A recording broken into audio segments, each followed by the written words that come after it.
कितनी एकादशी है? जम के बोलो। 26। जो भगवान विष्णु के पास जाकर निवेदन करी थी वो निर्जला था, निर्जला। इसलिए सारी एकादशियों में निर्जला एकादशी की महत्वता शास्त्र प्रमाण करता है महाराज। पर हिंदू धर्म के 3 व्रत ऐसे बता दिए जिन व्रतों का पुण्य समाप्त नहीं हुआ।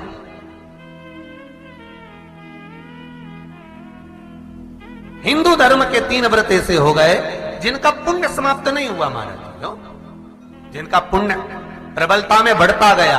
पहले नंबर पर एकादशी, दूसरे नंबर पर प्रदोष और तीसरे नंबर पर शिवरात्रि। एकादशी आकर खड़ी हो गई।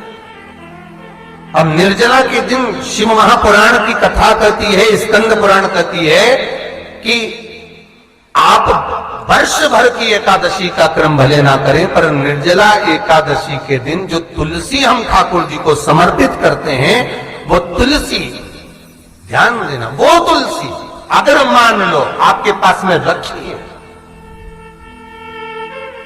निर्जला एकादशी के दिन भगवान ठाकुर जी को, शालिग्राम जी को, लड्डू गोपाल जी को आपके घर में, आपके मंदिर में जो आपने भगवान को तुलसी समर्पित करी है, वो तुलसी मान लो तुम्हारे पास रखी है और कोई व्यक्ति को बहुत बहुत ज्यादा कष्ट है शरीर में, बहुत बहुत कष्ट है, थोड़ी सी वो तुलसी चढ़ी हुई ठाकुर के चरणारविंद की, आप उस जीव को दो तो सही, आधा घंटा इंतजार करो, स्वास्थ्य में अंतर आना प्रारंभ हो जाता है उस निर्जला का। क्योंकि निर्जला ऐसी एकादशी है जिसने जगत में जाकर, देवताओं के पास जाकर निवेदन करा है जग कल्याण के। जितनी भी माताएं एकादशी का व्रत करती, बहुत ध्यान से सुनना आज की कथा हो, शायद जिंदगी में मिली ना मिली, पर ये कथा का रिश्ता तो बहुत ध्यान से सुनना।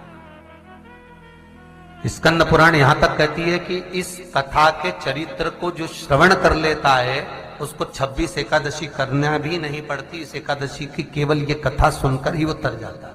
बहुत ध्यान से सुनना इसको, कथा को। एकादशी के दिन जब आप जल शंकर को चढ़ाने तो रोज ही जाते हैं, जब एकादशी का दिन रहे और शंकर जी के मंदिर में आप जल समर्पित करें तो 3 बार मुख से स्वधा स्वधा स्वधा या स्वधा स्तोत्र का पाठ, जिसमें 12 श्लोक, 2-4 हैं। पैसा तो आ रहा है पर घर में टिक नहीं रहा, डॉक्टर में, पुलिस में, एक्सीडेंट आदि में, कहीं गलत जगह पर व्यसन में अगर पैसा जा रहा है, जुए में, मांसाहार, मदिरा पान, या कहीं आया पैसा, पैसा आने में कमी नहीं, आ रहा है पर टिक नहीं रहा, रुक नहीं रहा, कोई मांगने आ गया, दे दिया, फिर वहां से अपने पास नहीं आ रहा, अपन कह रहे हैं भैया हमारा पैसा लौटा दो, नहीं आ रहा। तो महाराज शिव महापुराण की कथा कहती है एकादशी के दिन गंगा के जल में मात्र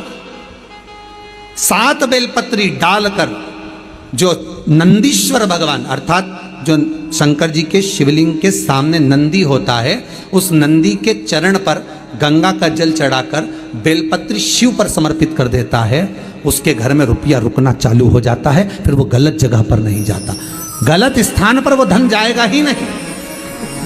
तूने समझा, मांग तुझे क्या चाहिए।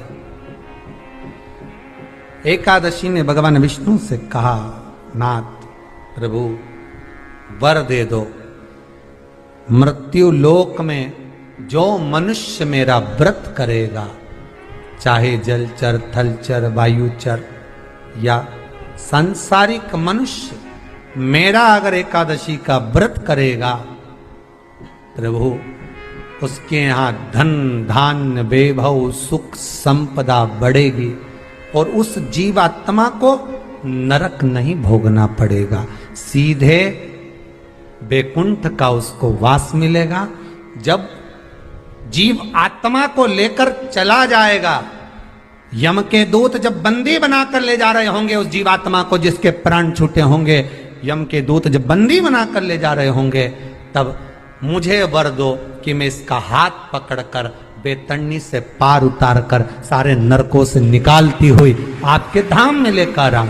भगवान ने वर दे दिया, तथास्तु। हे एकादशी सुनो, मृत्यु लोक का मनुष्य अन्न का त्याग कर कर, क्योंकि अन्न में एकादशी के दिन पाप पुरुष रहता है, अन्न का त्याग कर कर एकादशी के दिन जो मनुष्य तुम्हारा व्रत धारण करेगा, उस व्रत को करेगा और उस व्रत को धारण करेगा, उसकी मनोकामना पूर्ण होकर वो मेरे ही धाम को जाएगा। ये तो हुआ एकादशी के जन्म की कथा। एकादशी के दिन गंगा के जल में मात्र 7 बेलपत्री डालकर जो नंदीश्वर भगवान अर्थात जो शंकर जी के शिवलिंग के सामने नंदी होता है, उस नंदी के चरण पर गंगा का जल चढ़ाकर बेलपत्री शिव पर समर्पित कर देता है, उसके घर में रुपया रुकना चालू हो जाता है। फिर वो गलत जगह पर नहीं जाता, गलत स्थान पर वो धन जाएगा ही नहीं। बेटा अगर व्यसन में पड़ा हुआ है, मदिरापान में पड़ा हुआ है, मांसाहार में, जुए आदि में जा रहा है, तुम्हें लग रहा है कि मेरा बेटा गलत मार्ग पर जा रहा है, ये मित्र दोस्ती गलत हो रही है, वो सही जगह पर आ जाए। करना है एकादशी।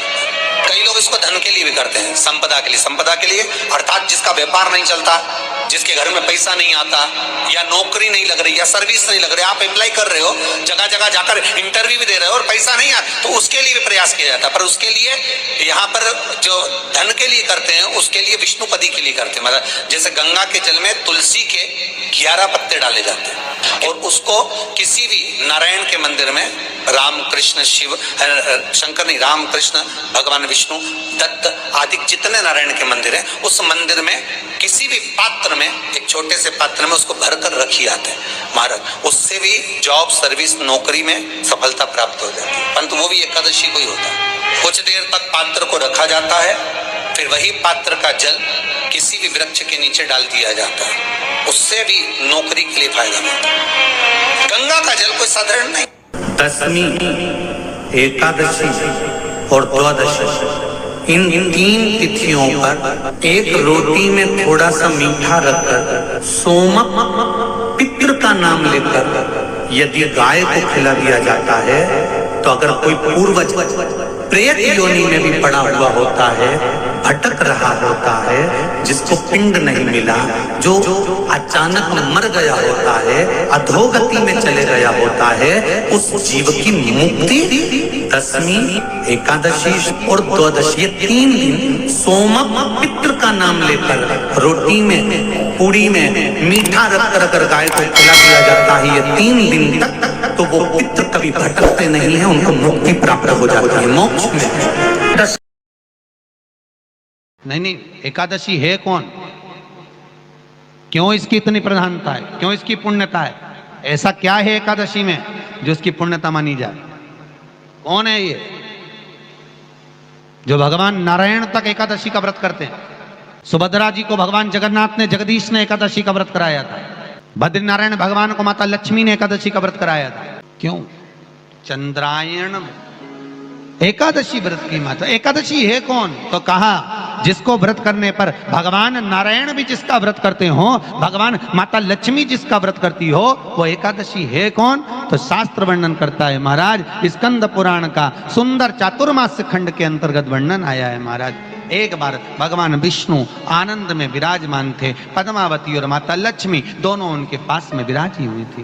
भगवान लक्ष्मी और पद्मावती दोनों बैठी, एक सिर के पास, एक चरण के पास।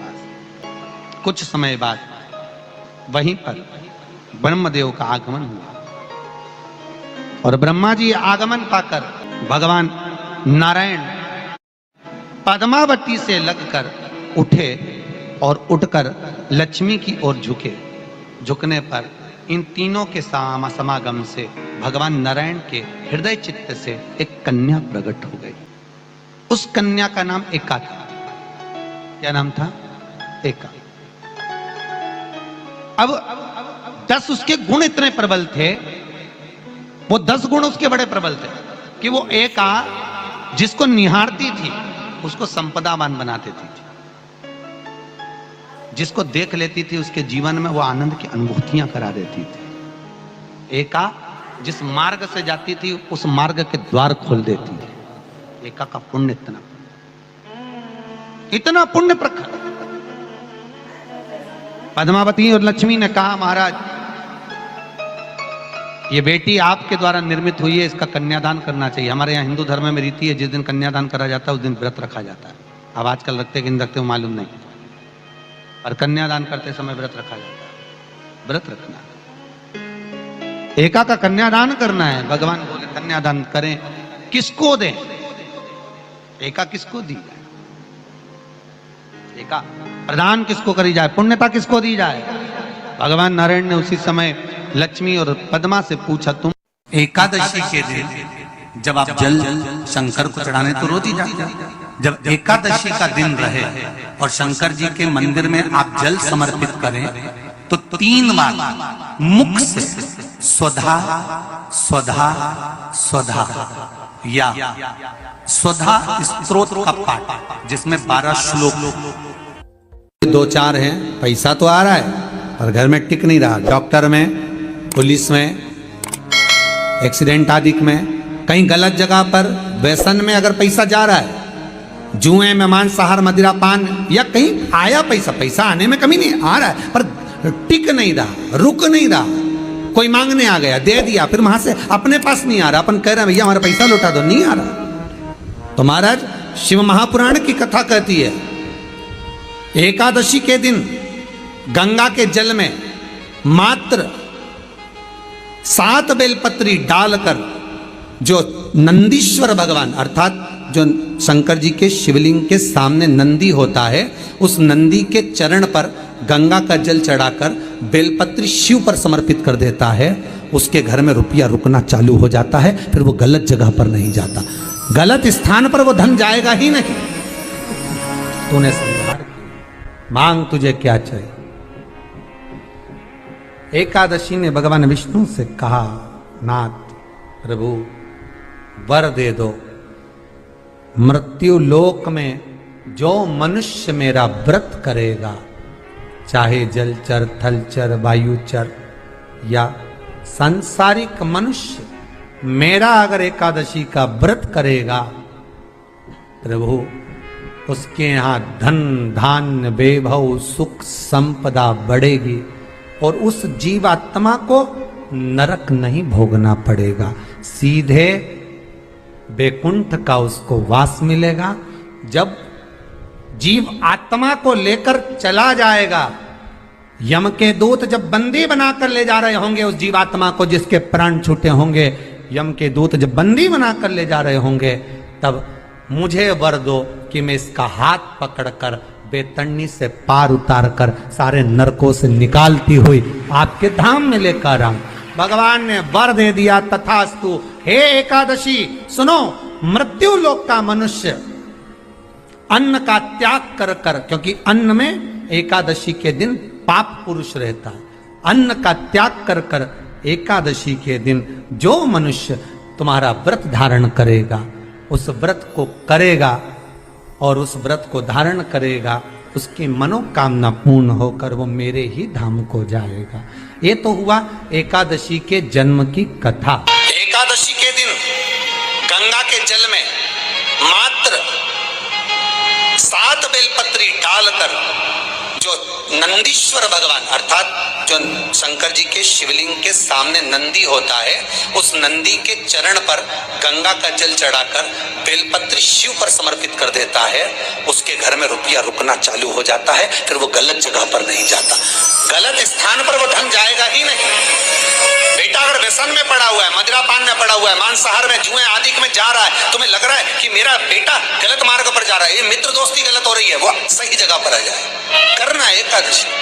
कई लोग इसको धन के लिए भी करते हैं, संपदा के लिए। संपदा के लिए अर्थात जिसका व्यापार नहीं चलता, जिसके घर में पैसा नहीं आता, या नौकरी नहीं लग रही, या सर्विस नहीं लग रही, आप अप्लाई कर रहे हो, जगह जगह जाकर इंटरव्यू भी दे रहे हो और पैसा नहीं आता, तो उसके लिए भी प्रयास किया जाता है। पर उसके लिए यहाँ पर जो धन के लिए करते हैं, उसके लिए विष्णुपदी के लिए करते हैं। मतलब जैसे गंगा के जल में तुलसी के 11 पत्ते डाले जाते हैं और उसको किसी भी नारायण के मंदिर में, राम कृष्ण शिव शंकर नहीं, राम कृष्ण भगवान विष्णु दत्त आदि जितने नारायण के मंदिर हैं, उस मंदिर में किसी भी पात्र में, एक छोटे से पात्र में उसको भरकर रखी जाते हैं महाराज। उससे भी जॉब सर्विस नौकरी में सफलता प्राप्त हो जाती है, परंतु वो भी एकादशी को ही होता है। कुछ देर तक पात्र को रखा जाता है, फिर वही पात्र का जल किसी भी वृक्ष के नीचे डाल दिया जाता है, उससे भी नौकरी के लिए फायदा मिलता है। गंगा का जल कोई साधारण नहीं। दशमी, एकादशी और द्वादशी, इन 3 तिथियों पर एक रोटी में थोड़ा सा मीठा रखकर सोमक पितृ का नाम लेकर यदि गाय को खिला दिया जाता है, तो अगर कोई पूर्वज प्रेत योनि में भी पड़ा हुआ होता है, भटक रहा होता है, जिसको पिंड नहीं मिला, जो अचानक मर गया होता है, अधोगति में चले गया होता है, उस जीव की मुक्ति दशमी, एकादशी और द्वादशी, ये 3 दिन सोमक पितृ का नाम लेकर रोटी में, पूड़ी में मीठा रखकर अगर गाय को खिला दिया जाता है, ये 3 दिन तक, तो वो पितृ कभी भटकते नहीं है, उनको मुक्ति प्राप्त हो जाती है, मोक्ष में।